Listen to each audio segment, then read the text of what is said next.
umugabo aracyamfatiye amaboko inyuma. Ndi gukora uko nshoboye kose ngo mwishikuze mfe kwiruka njye gukiza. Hugor nakora ikosa rimwe akarasa azafunga by'igihe kirekire. Sinifuza ko azafungwa pe. Mu gihe nyirwa hano kwishikuza, Dekira aba arahigereye ari kumwe n'abasore batatu bamuherekeje. Arazi. Dekira mu bwirasi bwinshi n'ubwibone bwinshi. Arandeba. Icyo yabanje kunkorera ni ukunshira mu maso. Ugira ngo nibagiwe amacanga wanciriye ngerageza kukwiruka inyuma, harya ngo usigaye ufite amavampaya agukiza iyo rukomeye. Uyu munsi nta bwoba na buke ngufitiye. Rimwe kabiri gatatu mukajyane mu cyumba. Nsanga ubu bwenda bw'abisilamu kiyaye kwambara mwabugakuyemo, kandi mwese mwitayarishe n'insoza nimwe. Ubwo bavugaga kumfata ku ngufu, nitwe twari twizanye nta kundi. Nahabeye rwaje barantwara no ku gitanda ngo ba. Hugor mperuka yinjira mu cyumba, uwiswe papa we yari arimo. Sinarinze amakuru yakurikiyeho, gusa nta sasu na rimwe twari twakumva. Bivuze ko byashoboka ko nta kintu Hugor arakora.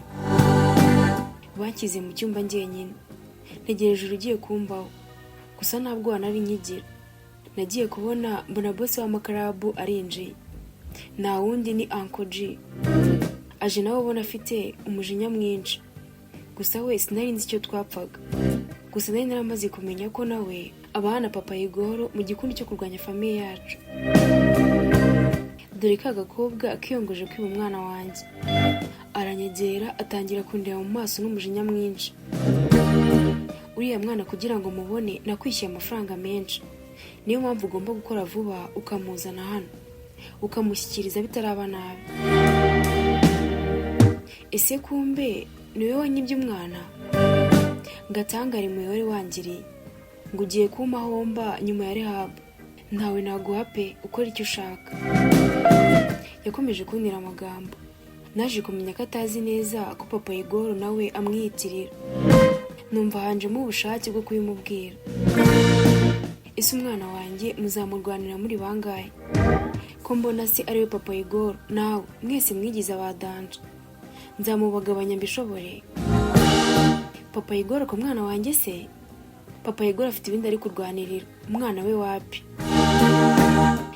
Ntago ubizi, uracyari mu mandazi. Ngiye naryamanye na papa Hugor kuva ku myaka yanjye 12. Kuva icyo gihe kugeza igihe twashwaniye, twari tukiryamana.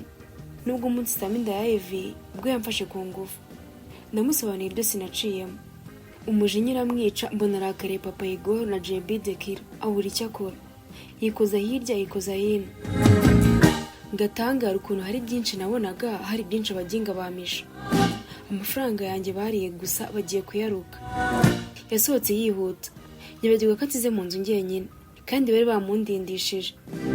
Niko kanya ko gutanga ubutumwa ahantu hose. Mu kanya gato mbona Hugor nawe arazanwe yakubiswe bifatika, afite n'ibisibe mu isura. Nambunda afite, sinzi ko byari byamugendekeye. Baramuzana bamwicaza iruhande rwanjye, tukajya turebana tukabura icyo tuvuga. Papa Hugor yatiye agatebe imbere yacu, ubona yadusuzuguye. Inama y'umuryango sasa. Gusa sinifuza ko nayikora abantu bagisa neza bene aka kageni. Mubanze mubakubite mu buryo bwose bufatika. Ibindi turabivugana nyuma yaho. Twarakubiswe biriseri. Kugeza hahandi nagishobora no kubura amaso ngo ndebe. Iyo muba mutamfitiye umwana ndetse n'impapuro mwanyibye, mba nabishe kera. Agahenge mu gifite ni ukugira ngo mubanze mubitekerezeho neza, munirure ibyari ibyanjye. Twararebaga, bavuga tukicecekera. Numvaga Hugor ukuntu ari gutuka uwitwaga se.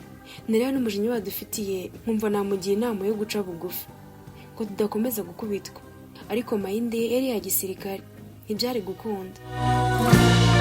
Mu kanya gato baduha agahenge, barasohoka. Sinzi ibyo bari bagiye kugambana hanze. Muri ako kanya Uncle G arinjira. Wa mujinya yari afite usa nk'uwari ucururutse. Araza cana televiziyo, arakata, arasohoka. Sinarinzi icyo agambiriye n'ukuri. Papa Hugor na murumuna we baba barinjiye, bafite piense mu ntoki. Nanone bari basize screen itaka, ariko noneho iri kwaka. Ni Uncle G wayicanye. mu gihe bagishaka gutangira kuduhangayikisha ngo tubahe impapuro n'umwana. Umuntu aba arinjiye, afite remote control, ni rya gini ryanjye. Bahagarara barebana akanya na Dekira. Ako kanya Dekira abakuyemo pistole ngahangaye na Gerard. Muri screen haba hajemo isura y'umupapa ukuze w'umusaza, ni papa Hugor na Linda original. Bose bagwa mu kantu. Wowe n'umuryango wawe mwashatse kunyica. Ubu muzi ko napfuye naboze kera, ariko sibyo.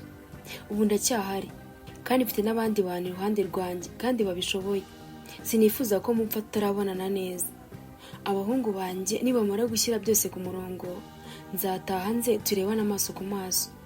Murebe wa muntu mwishe, ukanamwishyingurira, ukasigaye asa n'ukasigaye abayeho. Papa Hugor yaguye mu kantu, mbona abuze icyo avuga. Uretse kugira isoni, ipfunwe n'ikimwaro, mbanze nkubwire. Kuva kera wibwiraga ko ufite umwana ndetse umwita Hugor, ariko wibuke ko wita ko mwabyaranye nawe yari fiance wanjye.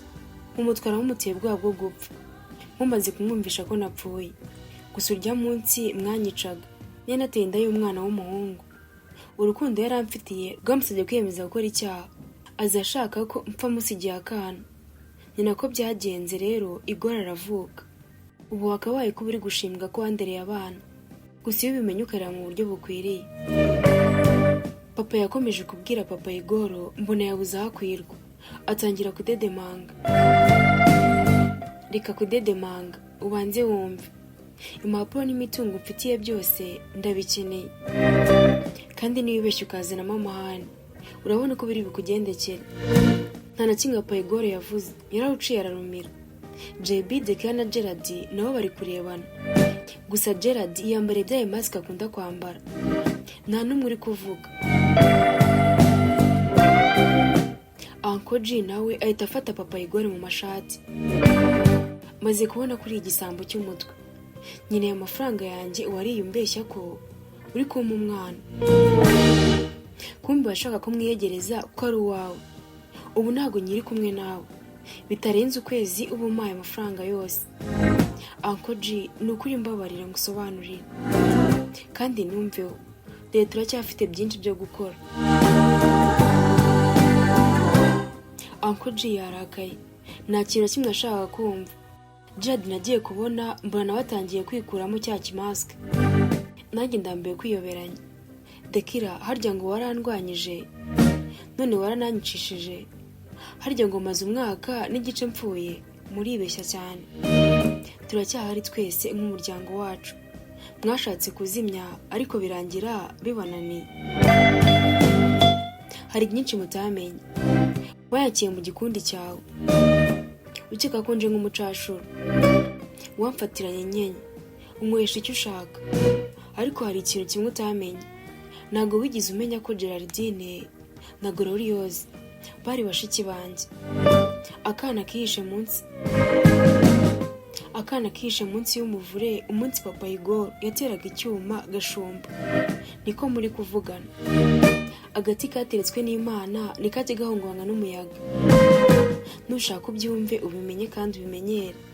We are stronger than before. Ngo kumbe muri umuryango mwiteranyije. Gusa ibyo mwakwigira byose turacyari strong kandi na leta iratwumva. Turacyayifite. Rero nimushaka mugenze gake, mureke tubategeke icyo gukora. Mu buzima bwacu ukuntu twabayeho, ntituzigera dupfukamisha karafu itazi n'akenge na gato. Gerard yasubije papa Hugor asa nk'uwishongora. Mu gihe byose byavugwaga, JB, Dekira na mukuru baguye mu kantu mu buryo bugaragara. N'umushinya mwinshi papa Hugor akuramo pistole ayitunga Gerard. Abara gatatu ashaka kurasa. Umuntu utazwi ufite dread aturuka inyuma arasa isasu rimwe mu mutwe wa papa Hugor, yikubita hasi. Abumbura umunwa.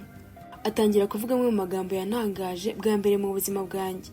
Kuva namenye papa Hugor nyiri umwana kugeza uwo munsi. Yari yavuye amaraso menshi pe. Yabumbuye umunwa. Burya imyiturano y'isi irasekeje. Hari muri 2001 ubwo Gashumba yazaga gutura muri quartier. Papa Hugor numvise atangiye kuvuga amakuru yose. Nkitangira kuyumva numvise neza hasi ya mama yagombaga kumbwira. Nateze amatwi. Mbega cyakoze Imana irihangana. Nitwa Jo12. Duhure muri episode y'ubutaha ya 35. Naho ubutaha Imana ibarinde.